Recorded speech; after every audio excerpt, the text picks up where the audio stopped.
exciting setup aids that comes with your system is worth its weight in gold. We call this the Quad because it sets up 4 different tools. There are only 6 categories of high-speed steel turning tools, and this sets up the proper angle for 4 of them.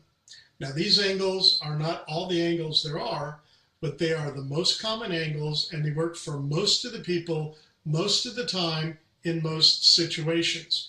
So what you have here is a bowl scraper, a roughing gouge, a parting tool, and a skew. So here's the scraper. I'm actually going to use another one. This is brand new out of the box.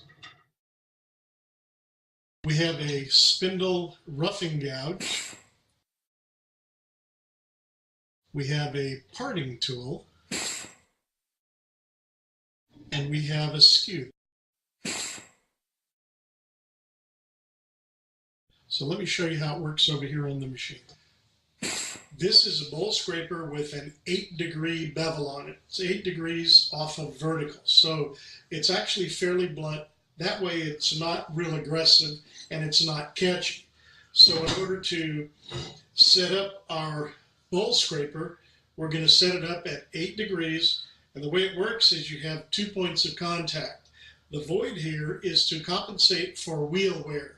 So the way we do it is just loosen up your platform, 2 points of contact, lock it down, and now you're at the perfect angle every time. The beauty of this is your angle is easy, it's quick, it's repeatable.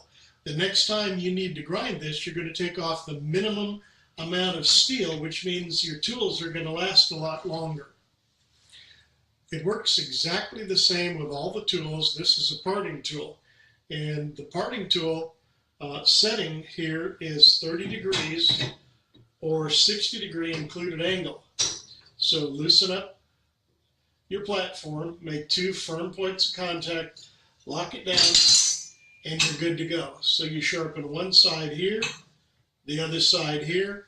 You have a perfect grind each and every time. Quick, easy, repeatable. The Skew Chisel works exactly the same way.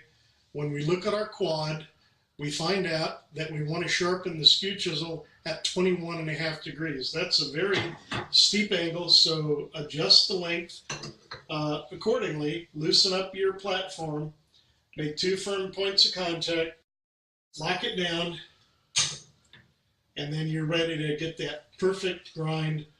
The final tool that we're going to set up here with our quad is a spindle roughing gouge. Now I recommend 45 degrees for the spindle roughing gouge and for many other tools. The spindle roughing gouge setting is right here. Loosen up your fence, 2 points of contact, lock it down, and you'll always come back to exactly the same angle.